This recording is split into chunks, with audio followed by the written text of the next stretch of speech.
Welcome, everybody. I am Nancy from Nancy Inspired, and I got this little microphone thing sticking up. And I have a gift that I call soul telepathy. It's a gift where I can hear what your soul is trying to tell you. When I do individual readings, I tap into just you, and when I do collective readings like this, I tap into what is the messaging that's important for everybody at this moment in time, for this moment in time. All right, so I usually do, for those of you that are new here, I do the first half of the live is kind of just tapping into the group, and then the second half I take individuals. Names, don't put your names in yet because it'll get lost in the chat. So I will let you know when I'm ready for that. If you are here and I missed you last time, I wasn't here last week, but the week before, I try to put those people at the top if I missed you. I can't always get to everybody, but I try my best. All right, welcome, welcome. Let me just see who's all here. Nice, Ginger, Vanille, Angela, Marika, Cecilia, Melinda, hello, hello, hello. Hello, hello, Jeanette and Jamie, wonderful. Kath, welcome. Natasha, fabulous. Says it's so odd that your lives never show up where the teachers' lives are. You know, I think you have to have a certain amount of followers before they start like putting you in the regular rotation of things.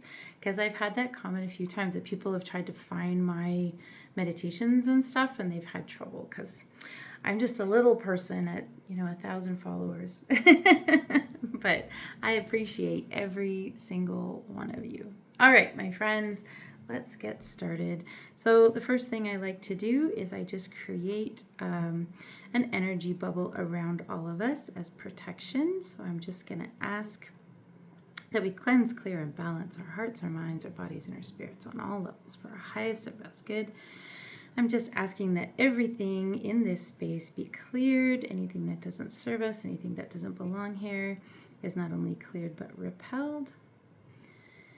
Just cleanse, clear, and balance our hearts, our minds, our bodies, and our spirits on all levels for our highest and best good. If you just want to take a deep breath, if it's safe to do so, close your eyes. All right, now I'm just going to fortify a little energy bubble around us. All of my Insight Timer friends and family, both those that are listening now and those that come later, we're just going to create a little bubble of protection, so that nothing that doesn't serve us or have our highest and best good is welcome.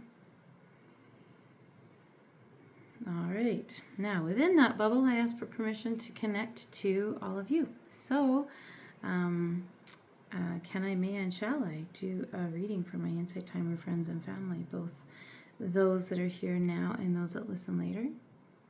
Clear yes. Is there any reason why I shouldn't?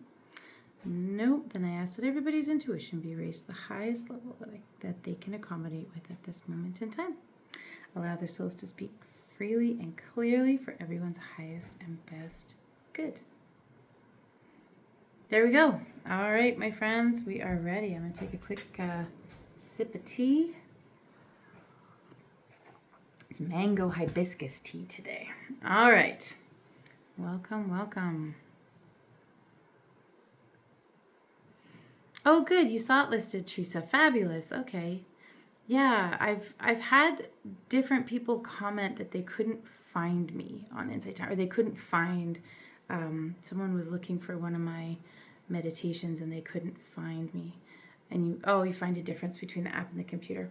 Well, I'm glad you all find me now. And yes, I am done school for a little bit, so I'm gonna try and do a couple of other lives as we go along. One I've been asked for a lot is just to tell some stories of some of the crazy things that have happened to me because of my gifts. And so I might do a little storytelling with Nancy Inspired, and then we'll do some meditation ones as well. All right, so without further ado, let's check in for what is the collective wisdom for this week.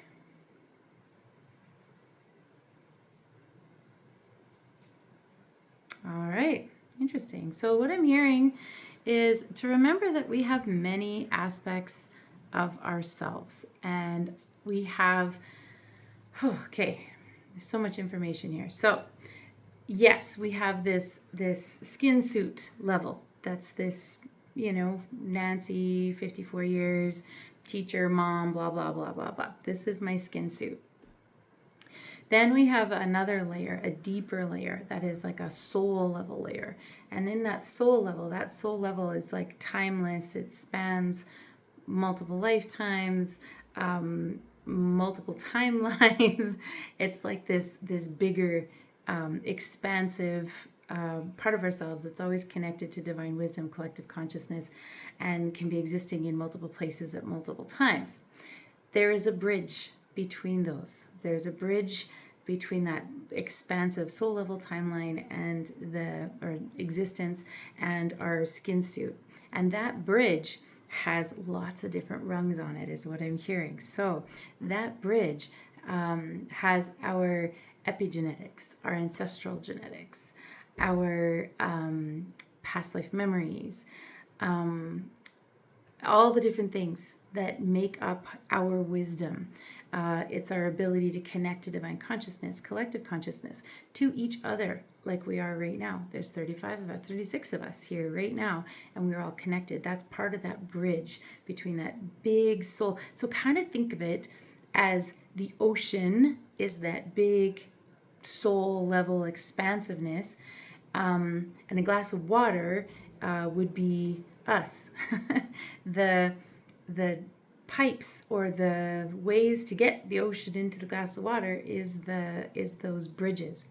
Now, what I'm hearing when I'm saying that there's multiple parts to ourselves, I'm talking about those bridges. And one of the bridges that I'm hearing that we need to pay attention to is our inner child. Now, when I'm saying that, that doesn't mean going back and digging up all the repressed memories or all the things that we've, been working on and dealing with. But it is honoring and respecting our inner child. That little part of us that as we learn, as we grow, as we have experiences, is shaped by those experiences. It's interesting because as I'm hearing this and the complexity of, it's like, what I'm getting is like a recipe, like a really complicated recipe. I don't really cook, but a really complicated recipe. And it has to have just enough of this and just enough of this and just enough of this in order to be perfect. But if you were to have that recipe made by someone else exactly the same, it's going to taste different because there's an energy factor involved. What I'm hearing to tell you is that there is no perfect childhood. There is absolutely no, you could have the greatest parents, the greatest financial situation, the greatest location, and there's still no such thing as an absolutely perfect childhood. We are given experiences in our childhood in order to help us grow and evolve. Our souls actually choose the parents that we have so that we can grow and evolve. Now, sometimes that's tricky, especially if maybe childhood wasn't a great time. Maybe there was lots of challenges, and so it's hard to think I chose this. On a soul level, you did. Skin suit level, maybe not. Soul level, you said, you know what, I need to evolve. This is how I'm going to evolve. Sometimes that's harder to accept than others. But what I'm hearing is it's really important for us to recognize and nurture that inner child.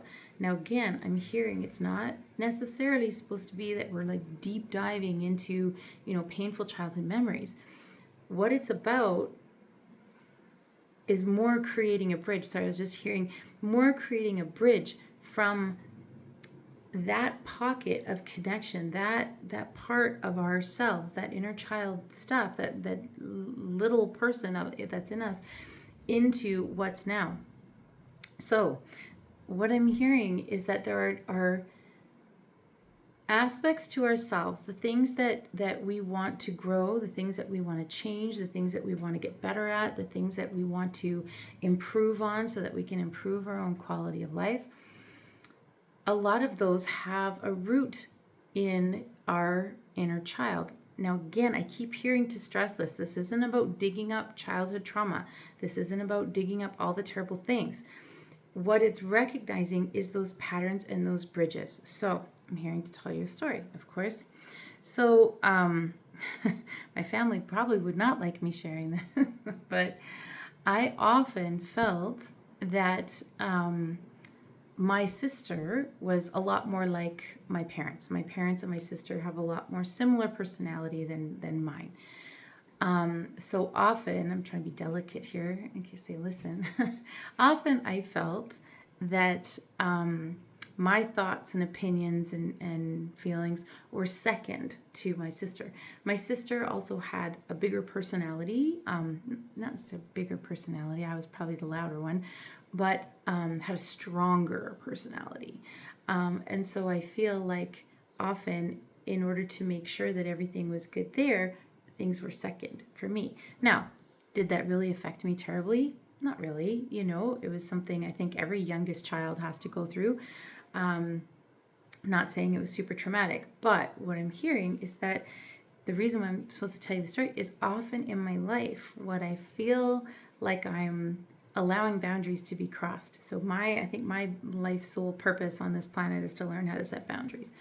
But when my boundaries are being crossed, one thing I realized is that I'm allowing myself to be second to almost everybody else. And I think some of that comes from that inner child. So is it about digging up the individual traumas? No, but it's about recognizing, hey, my little inner child wants to be told, hey, Nancy, your opinions are just as valued as anyone else's, and you don't need to be second in this. You can put your needs first in this time. And talking to that inner child then allows me to accept it a little bit more. So if there's something in particular that you're kind of working on right now, that's sort of showing up for you right now, and I'm hearing that it's like a specific, rather than like a big, like overarching life goal, but something in particular that's showing up for you right now. Ask if there's a root somewhere in your inner child, and is there something that you then need to acknowledge, say, do, confront, whatever, for your inner child, as to what needs to happen in order to allow you to heal and move forward, or make different decisions, or look after yourself differently. And again, I'm hearing to remind you, this isn't about dragging up trauma. This isn't about blaming. I don't blame my family for that. We were just very different people. And in all honesty, who knows what I was like as a kid?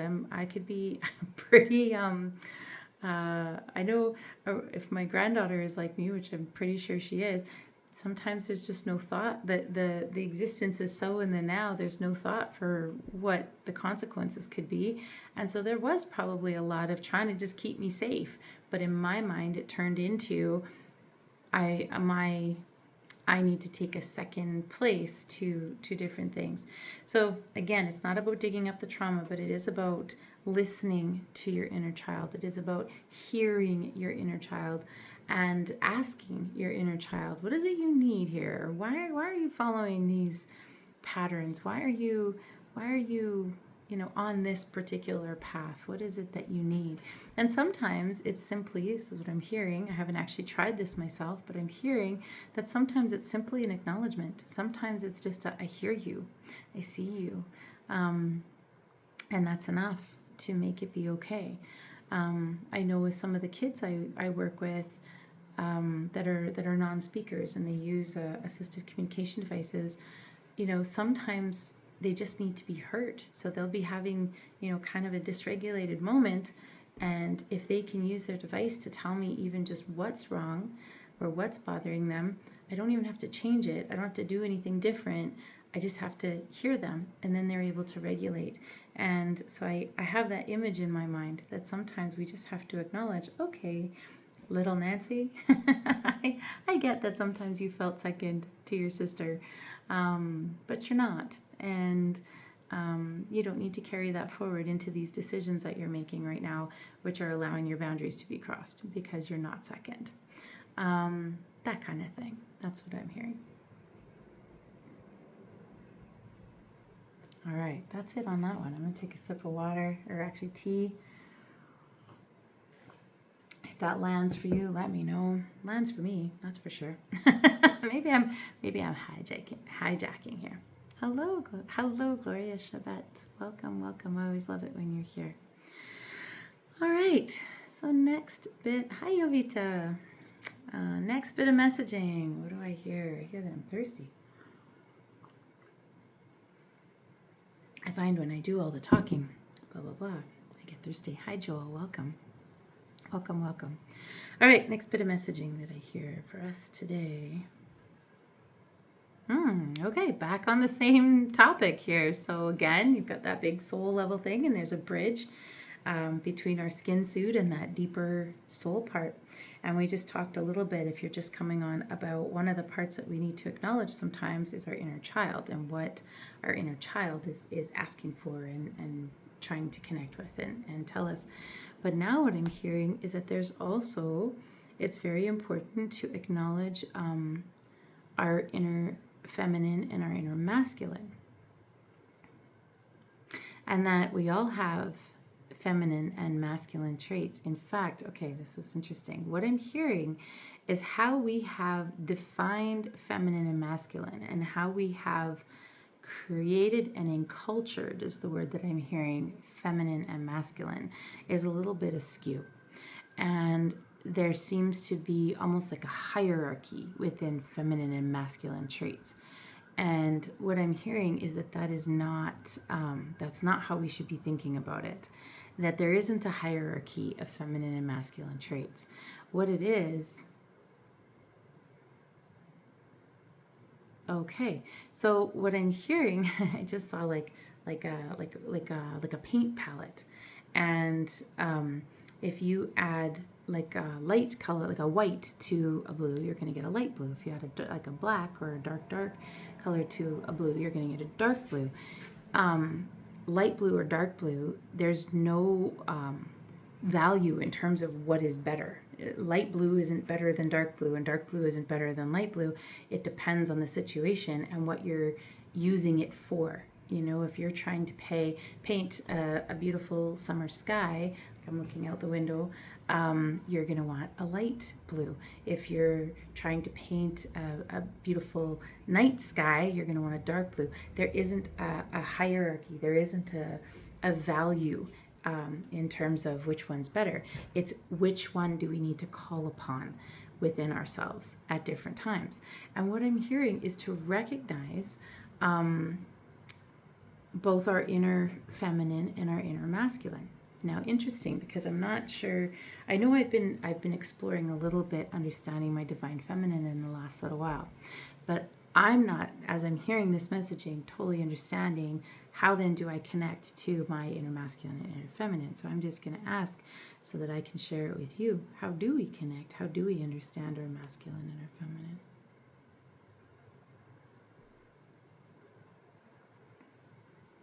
All right. Interesting. So what I'm hearing is it's in our bodies, which is often the answer when it's like intuitively, how do you know something? It's in our bodies. You know, how do you do this? It's in our bodies. So this is what I just heard, is that it's in our bodies, that everybody feels their masculine and their feminine in different areas of their body. So I'm just going to take a minute myself and be like, okay, I'm going to invite you to do this with me, because this is a new journey. I have not explored this. So we're doing this together live with this bit of messaging. So then if it's in my body, where do I feel my masculine energy? So I'm going to just invite you to close your eyes for a minute, and let's just ask, where do you feel your masculine energy? Where is your masculine energy housed?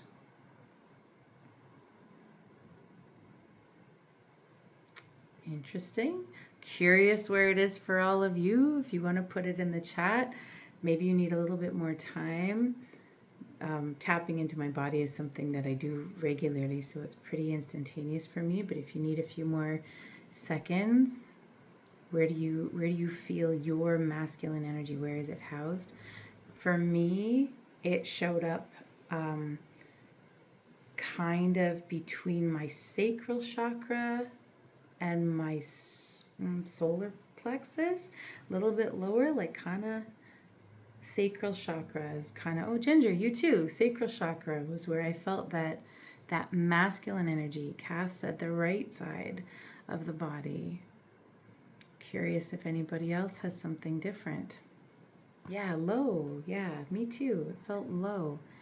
Um, that's not where I was expecting to feel it, which is interesting. Okay, so then I'm just going to ask, where is our feminine energy then housed? So take a breath. If you're still working on where the masculine energy is, that's okay. Take your time.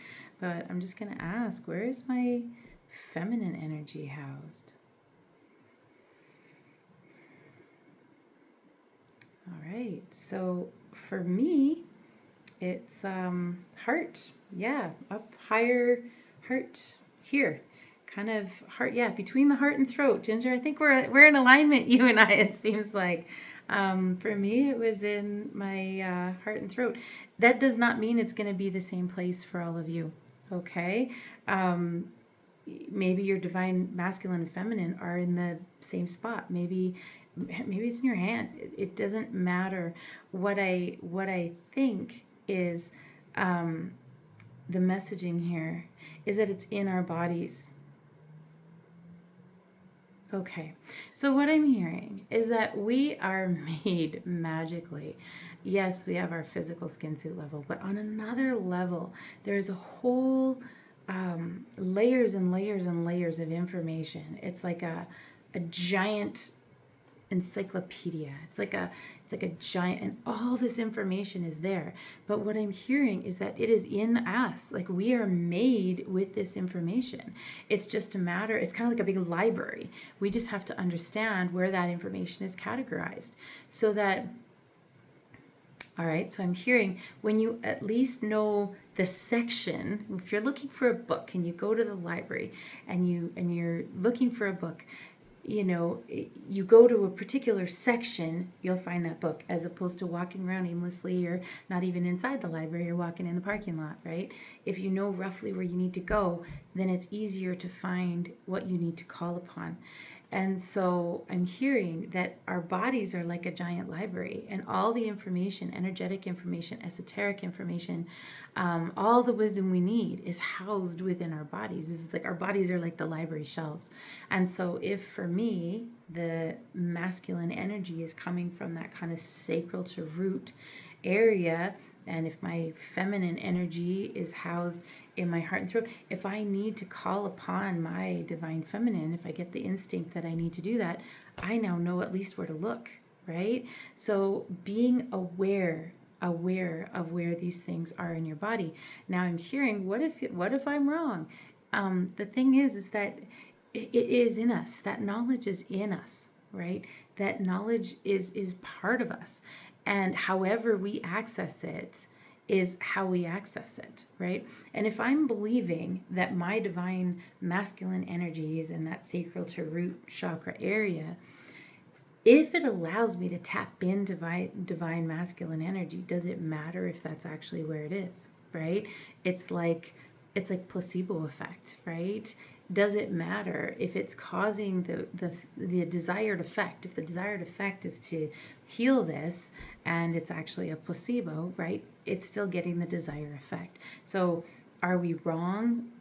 Maybe, but it really doesn't matter. And that's what I'm hearing, is that the wisdom is in our bodies, and that we can tap into this wisdom at any time. And it's about recognizing that this wisdom is within us.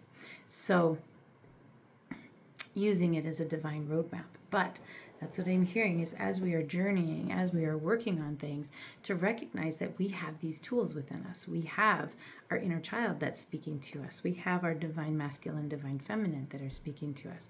I'm also hearing to add, we have access to collective wisdom, epigenetics. Collective wisdom is the wisdom. All of our souls are connected in some etheric matter, and we can exist in different places at different times. Yes, this skin suit is where I reside in, but we are also connected on lots and lots and lots of different levels and different ways in that soul level etheric realm. We also have our epigenetics, and this comes from our bodies, what we're made from, our cells.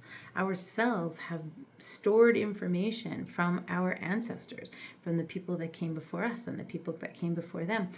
we have memories stored in our cells called epigenetics. We have access to that information.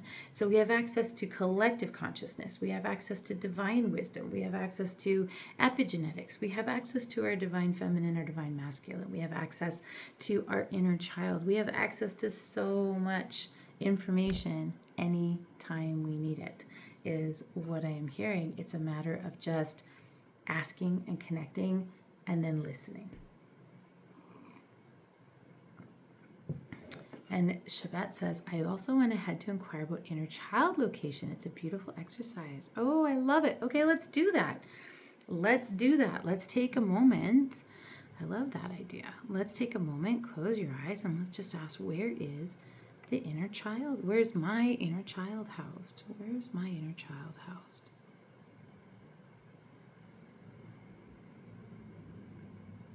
Oh, interesting. I like that feeling.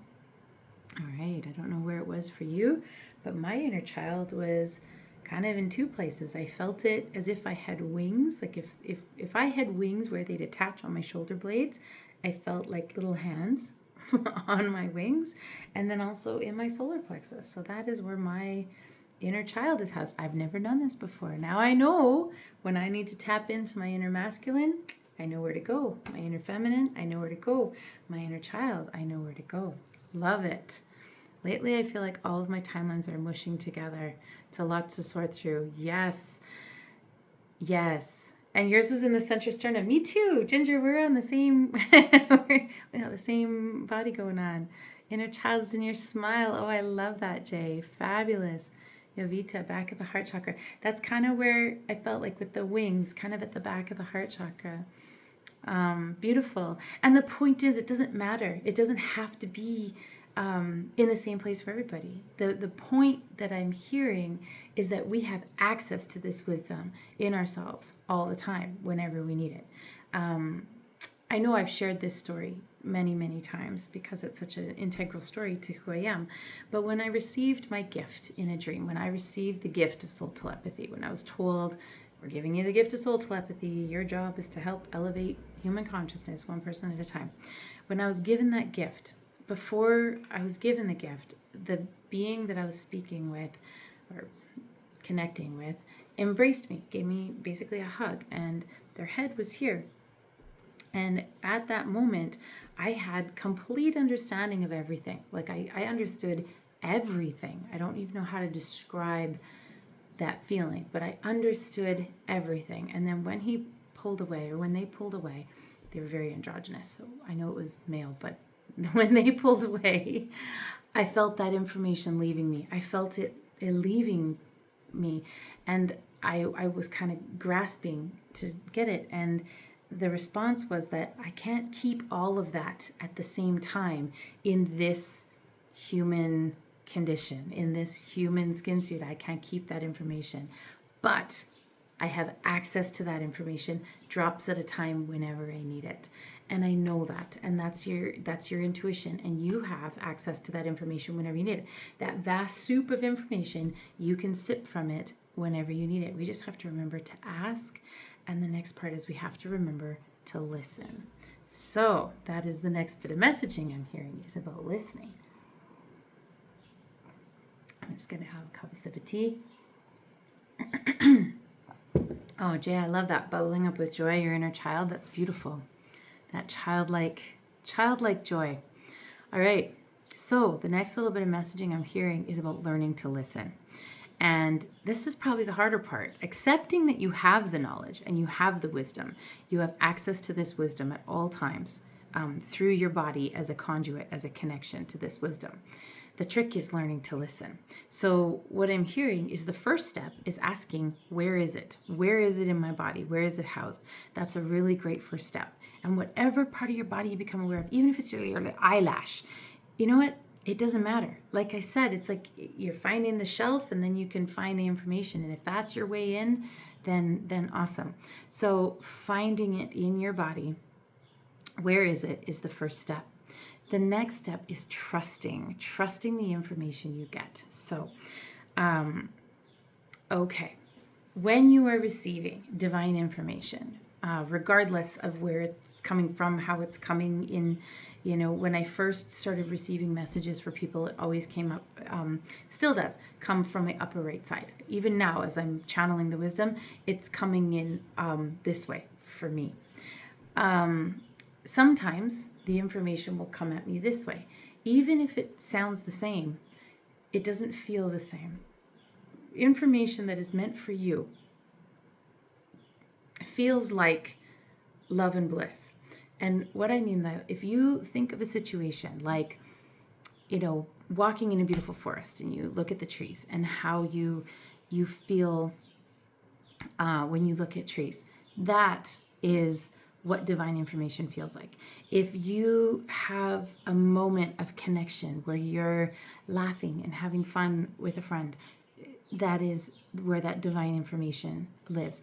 It always comes from a place of love and bliss. So when you are receiving information, if it has that sense of bubbles to it, I don't know how to describe it, but that sense of lightness and levity and joy, then that is divine information and you can trust it.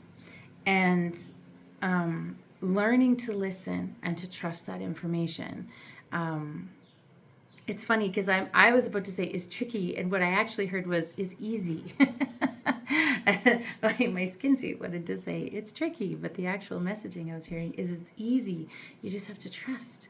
You ask for that wisdom, you get it, and you have to trust.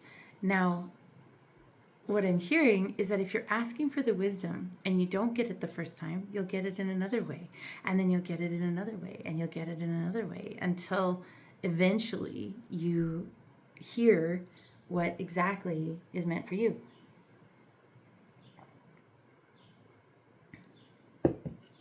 I'm also hearing there's lots of tools, there's lots of tricks. Meditation. It's funny because I think I've talked about, I use these little Osho Zen cards sometimes when I need some wisdom and when I'm not having as easy of a time like kind of channeling from myself. This is what I use. It's going to be backwards. Osho Zen tarot cards. That's what I use. It's not, again, it's not divination. It's not telling me what's happening in the future, but it's they just make you think. And I use my intuition to try and figure out which one I need to get. And I've been asking recently, kind of like, okay, what's the next step? What's my next step? Almost every time I get inner peace and calmness and stillness and connecting to spirit. Everything is about meditation right now, and it's like meditate is my evolution. Sure, I can show the card deck again. This is the one that I like. I mean, everyone I played with runes at one point. I've done different kinds of tarot cards, but this one I really resonate with. The Osho Zen tarot deck. I'm not endorsing or anything, but this is this one has really spoken to me. I think I've shared the story of when I pulled the sorrow card 9 million times and I was like, okay, what? And then finally I realized what it was trying to tell me. But yes, meditate. So I'm hearing that meditation is a key in terms of learning to listen to that intuitive practice, to that divine consciousness, collective consciousness. Meditation is definitely a key. And then there are other tools, whatever it is. Some people use an Osho Zen card deck. Some people turn on the radio and the song that plays is a message. Or, some people look for signs in nature. There's a million different card decks that people have created, and it's just ways to get wisdom, and it will feel, I mean, sure, there's been times that I've pulled cards that I'm like, I don't really resonate with this. So then I just put it back and I pull another one. And then it's like, oh, this one makes total sense, right? Okay, so what I'm hearing is the point is, or the advice is, is how does it make you feel? Does it resonate? When you get wisdom, are you grasping to try and like make it make sense? Or is it like, oh, yeah, that makes sense. That's my inner self talking. And it's about using that judgment and discernment. So not talking away your intuition and be like, oh, well, I just, da, da, da. It's asking yourself, is this helpful? And if it's helpful, great. And if it's not, throw it out and try again, right? Is this helpful? Because your higher self, your higher consciousness, divine wisdom, collective wisdom is always trying to help you evolve, always trying to help you. Now that said, sometimes the very way that we're being helped is being put into challenging situations so that we can grow from them. And so sometimes it comes to light later on. But I am hearing meditation. Meditation is the key. Sometimes I am very disciplined with meditation and I'm like doing it regularly all the time. And then I'll go through a little period where it's, maybe 10 minutes a day, So we're all human, right? And we're not going to get mad at ourselves and be like, oh, I should be. But I am hearing that meditation and calming the mind. Now, I'm hearing to tell you that meditation does not have to look like sitting in full lotus on a cushion for, 3 hours. It can look like that, but it doesn't have to look like that. Sometimes meditation is simply turning off all devices while you are cooking in the kitchen and being very conscious of what you're doing as you're cooking. Or maybe it means going for a walk in nature where you are truly connecting with the trees. That's a form of meditation. One of the most powerful meditations I've ever done, I was walking my dog. This was quite a long time ago, and I was listening to a meditation, and I was just like, walking my dog. So I wasn't in full meditation. And then at some point, I swear it's like I time jumped all of a sudden, because I had a particular route that I did, so I didn't really have to think about where I was going. And all of a sudden I was like almost done the route, and I was visualizing all the things that were like, it was like I was meditating while I was walking my dog. Maybe not the safest, but it was actually really powerful, some of the imagery and some of the things that came. So meditation doesn't have to look like I said, sitting on a cushion for 3 hours. It can be just being conscious in this moment. As I am walking down the stairs to put my laundry in the machine, I'm going to be conscious of each step that I take. And as I step on that step, I'm going to be conscious and acknowledge where my foot hits the ground, and I'm going to become present and aware in my body. And the more we become present and aware in our bodies, the more in tune we are, so that when we ask, where do I feel this? You're going to feel it a lot quicker. So, allowing for those moments of consciousness is constant meditation.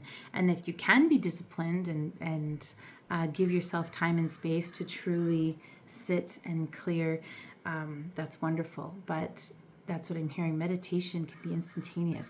Right now, we could, sit quietly for 1 minute and do a little collective meditation. In fact, I'm hearing, why don't we do that? Let's do that. So I invite you, if it's possible, if it's safe, and if not, just be mindful for a moment.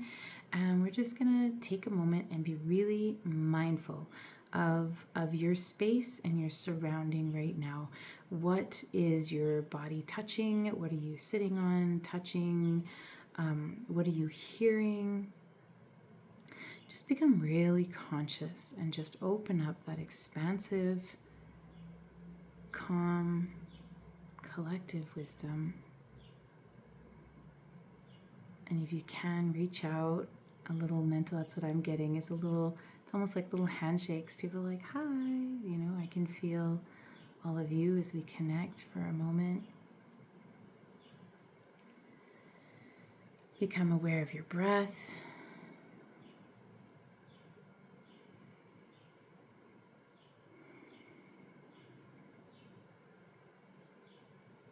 All right, that was a minute. That was a minute. And in that minute, I felt so much. I feel so much awareness, and I actually feel, again, like it's just that calm collective presence. So at any given time, any given moment, you can just take a minute and become aware, even if it's just of your breath. And so allowing for that open and expansiveness, that meditation to enter at all times, anytime.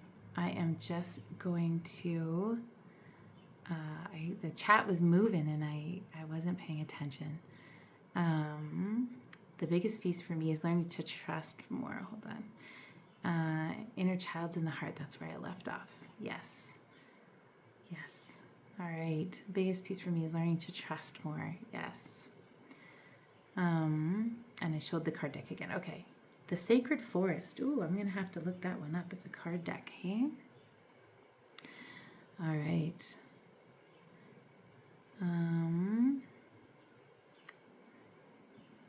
It feels like habit to trust, like we can build the habit with practice. Yes, absolutely.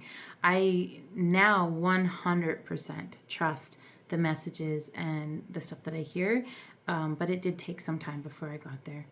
Alicia, hello, beautiful Nancy, and all the lovely souls. Oh, I'm glad you made it. Better late than never, and I believe in divine timing. Jay says silent prayer and discernment over time. It takes time. That's okay. It absolutely is. When we meditate, we increase the level of light that we can hold within us. Beautiful. The more light we can hold, the more alignment we become with our soul. Yovita, how beautifully said. I love it. That's how it feels. Even just that little 1 minute meditation, I feel lighter. Silence and asking my higher self questions does give me the true answers. It does. It's about taking the time to do that. How often do I not, I'll be like stressed about something. Oh, I don't know what to do. And I'm like, have I asked? Have I asked what should I do? And usually I haven't. Hi, Jem. Better late than never. No worries. I'm like, glad you're here. Divine timing. And looking for signs. And yes, the trees, Hildy. The trees are my people. It's such a magical experience when you feel intentionally. Hold on. When you intentionally choose to feel your muscles as you walk. Yes, it's one of those experiences that make you feel like the earth, as if you are one muscle. Yes, that's true. I do that sometimes, even just when I'm like walking from place to place or doing something. I'll kind of try to be conscious of where I'm going, or just, feeling my feet on the ground.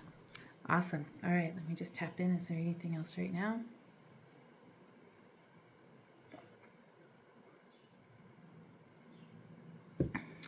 All right. No. So we're going to